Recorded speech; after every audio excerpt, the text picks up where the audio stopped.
ଆମ ଗ୍ରାମର ସମସ୍ତ ଭାଇ ଭଉଣୀ ବାପା ମା ମାନେ ଏ ଯେଉଁ କାର୍ଯ୍ୟକ୍ରମ କଲେ ଯଦିଓ କମ୍ ଲୋକ ଉପସ୍ଥିତ ଅଛନ୍ତି ତଥାପି ଏଇଟା ବହୁତ ବଡ଼ ପ୍ରଭାବ ପଡ଼ିବ।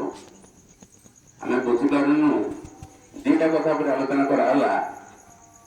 ଇଞ୍ଜିନିୟର ସାର୍ କହିଲେ ଯେ ଡିଜିଟାଲ ପ୍ରଭାବ, ଡିଜିଟାଲ କହିଲେ ସବୁ ଟିଭି ଏବଂ ମୋବାଇଲ ତାର କେତେ କୁପ୍ରଭାବ ଅଛି। ଯେଉଁମାନେ ରିସର୍ଚ୍ଚ କରି ଗବେଷଣା କରିଛନ୍ତି ସେମାନେ ସବୁ କଥା ଜାଣିଛନ୍ତି। ସାଧାରଣ କଥା ଆମର ବଡ଼ ବଡ଼ ଟାୱାର ରହିଛି, ଯେଉଁଠି ଆମର ଯେଉଁ ଟାୱାର ମାନଙ୍କରେ ସବୁ ବିକିରଣ ଦ୍ୱାରା ଆମେ ସବୁ ମୋବାଇଲରେ କଥା ହେଉଛୁ, ଚୌଦାରେ ରହିଲା ଟାୱାର ସେ କଣ୍ଟ୍ରୋଲ କରିବା ଏରିଆକୁ 5-10 କିଲୋମିଟର ଏରିଆକୁ। ତେଣୁ କେତେ ପାୱାରଫୁଲ ତାର ବିକିରଣଟା ତା ଅନୁମାନ କରିବା ଆମ ପକ୍ଷେ ଆମେ ମୂର୍ଖ ହିସାବରେ ଆମେ ସମ୍ଭବ ନୁହେଁ।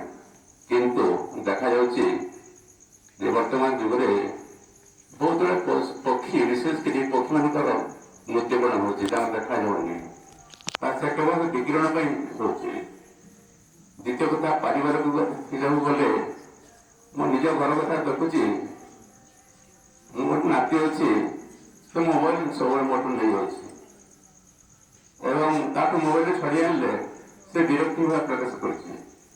ସେଥିରୁ ଅନୁଭବ କରୁଛି ନିଶ୍ଚିତ ସେ ତା ମୁଣ୍ଡ ଉପରେ ପ୍ରଭାବ ପଡ଼ିବ ଏବଂ ସେ ବିତୃଷ୍ଣ ଭାବ ଆସିବ, ବିରକ୍ତି ଭାବ ଆସିବ ଏବଂ ଖାଇଲା ସମୟକୁ ମୋବାଇଲ ନହେଲେ ଖାଉନାହିଁ।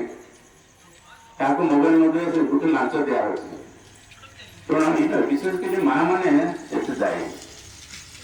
ମା' ମାନେ ଯଦି ନିଜକୁ ଯିଏ ଠିକ କରନ୍ତେ, ଯେତିକି କଥା ସେତିକି କଥା ହୁଅନ୍ତେ, ଅବସ୍ଥା କଥା ହୁଅନ୍ତେ ନାହିଁ କି ଛୁଆମାନଙ୍କୁ ମୋବାଇଲ ଦିଅନ୍ତେ ନାହିଁ, ତାହେଲେ ସେ କୁପ୍ରଭାବ ପଡ଼ିବନି। ସେ କୁପ୍ରଭାବ ସାଙ୍ଗେ ସାଙ୍ଗେ ଜଣା ପଡ଼ିବନି, ଯେତେବେଳେ ବୟସ ହେଇଯିବ ସେ ସମୟକୁ ସେ ପ୍ରଭାବ ପଡ଼ିବ।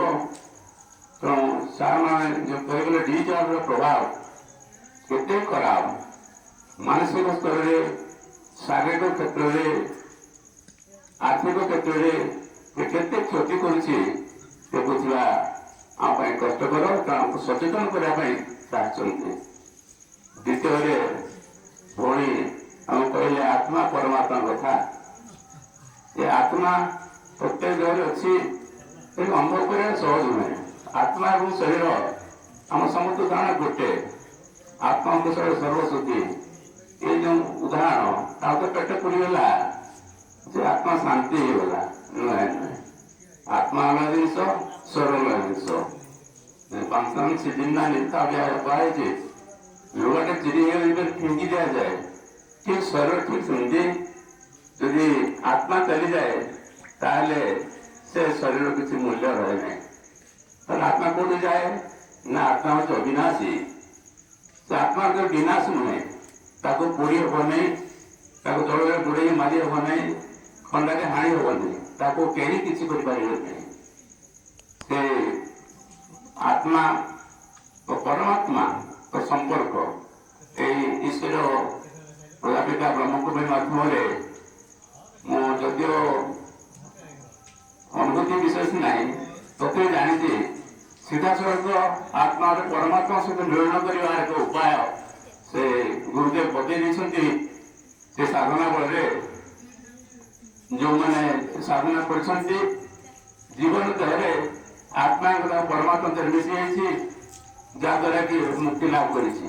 ଏ ଶରୀରର ମୂଲ୍ୟ କ'ଣ, ଆତ୍ମା କ'ଣ, ପରମାତ୍ମା କ'ଣ, ଏ ଜାଣିବାଟା ବହୁତ ଗହନ କଥା।